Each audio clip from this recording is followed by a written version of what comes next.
Assalamualaikum warahmatullahi wabarakatuh. Saya akan menjelaskan tentang pernikahan dini dan KTD atau kehamilan tidak diinginkan.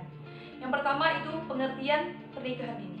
Pernikahan dini adalah sebuah bentuk ikatan atau pernikahan yang salah satu atau kedua pasangannya itu masih berusia di bawah 18 tahun atau sedang mengikuti pendidikan di sekolah menengah atas. Jadi, sebuah pernikahan disebut pernikahan dini jika kedua pasangan atau salah satu pasangan masih berusia di bawah 18 tahun atau masih berusia remaja. Berikutnya yaitu faktor-faktor penyebab pernikahan dini. Pertama, faktor ekonomi. Biasanya ini terjadi ketika keluarga si gadis berasal dari keluarga yang kurang mampu. Orang tuanya akan menikahkan si gadis dengan laki-laki yang dari kalangan yang mapan. Hal ini tentu akan berdampak baik bagi si gadis maupun orang tuanya, karena si gadis bisa mendapatkan kehidupan yang layak serta beban orang tuanya juga berkurang. Yang kedua adalah faktor pendidikan. Rendahnya tingkat pendidikan orang tua, anak, dan masyarakat membuat pernikahan dini semakin marak. Yang ketiga adalah faktor orang tua. Entah karena khawatir anaknya akan menyebabkan aib bagi keluarganya atau takut anaknya zina saat berpacaran, maka ada orang tua yang langsung menikahkan anaknya dengan pacarnya. Niatnya memang baik untuk melindungi sang anak dari perbuatan dosa, tapi hal ini juga tidak bisa dibenarkan. Selanjutnya adalah faktor media massa dan internet. Disadari atau tidak, anak zaman sekarang sudah mudah mengakses segala sesuatu yang berhubungan dengan seks dan semacamnya. Hal ini membuat mereka jadi terbiasa dengan hal-hal yang berbau seks dan tidak menganggapnya tabu lagi. Selanjutnya adalah faktor biologis. Faktor biologis ini muncul salah satunya karena faktor media massa dan internet di atas. Dengan mudahnya akses informasi tadi, anak-anak jadi mengetahui hal yang belum seharusnya mereka tahu di usianya. Selanjutnya yaitu faktor hamil di luar nikah. Kenapa saya pisahkan dengan faktor biologis? Karena hamil di luar nikah bukan hanya karena kecelakaan, tapi bisa juga karena diperkosa sehingga terjadilah hamil di luar nikah. Orang tua yang dihadapkan dalam situasi tersebut pastilah akan menikahkan anaknya, bahkan bisa dengan orang yang sama sekali tidak dicintai oleh si gadis. Selanjutnya adalah faktor adat. Faktor ini sudah mulai jarang muncul, tapi masih tetap ada. Selanjutnya adalah dampak negatif dan dampak positif dari pernikahan dini. Dampak negatif dari pernikahan dini. Yang pertama, kehilangan masa remaja. Jika nanti teman sebaya Anda menikmati liburan dan pergi kumpul ke berbagai daerah, mungkin Anda harus menggigit jari.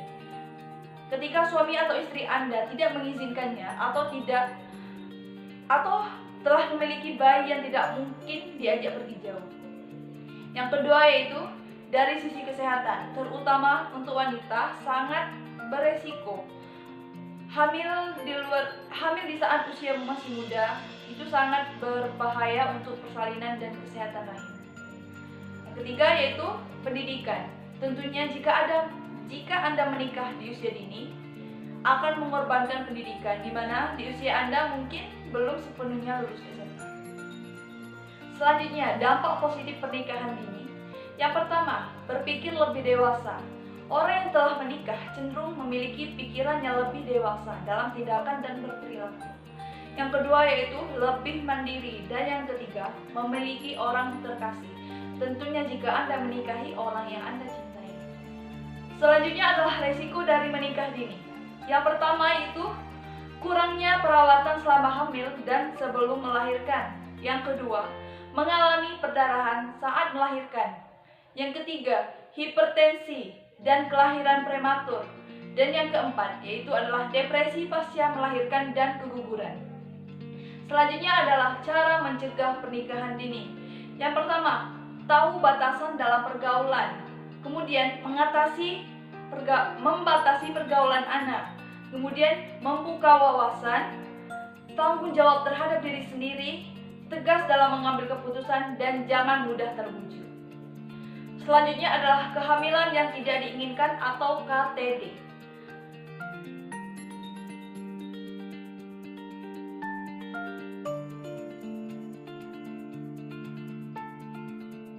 KTD ini faktor penyebabnya yaitu 1. Kurangnya pengetahuan yang lengkap dan benar tentang proses terjadinya kehamilan dan metode pencegahannya. Kemudian, akibat terjadi tindakan pemerkosaan dan kegagalan alat kontrasepsi. Jika remaja mengalami KTD atau kehamilan tidak diinginkan, itu ada dua, antara mempertahankan dan aborsi. Selanjutnya adalah kerugian dan bahaya KTD pada remaja. Yang pertama, remaja jadi putus sekolah. Kedua, kehilangan kesempatan meniti karir. Ketiga, orang tua tunggal dan pernikahan dini yang tidak terencana. Keempat, kesulitan dalam beradaptasi secara psikologis atau sulit mengharapkan adanya perasaan kasih sayang. Yang kelima, kesulitan beradaptasi menjadi orang tua atau tidak bisa mengurus kehamilannya dan bayinya.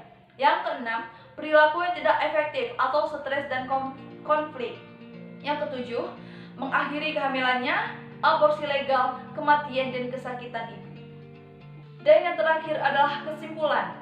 Pertama, perkawinan merupakan fitrah yang diberikan Allah Subhanahu wa taala, dan juga pada setiap agama dianjurkan untuk meneruskan keturunan dalam kelangsungan hidup manusia. Yang kedua, jika dengan menikah usia muda mampu menyelamatkan diri dari kubangan dosa dan lumpur kemaksiatan, maka menikah adalah alternatif terbaik.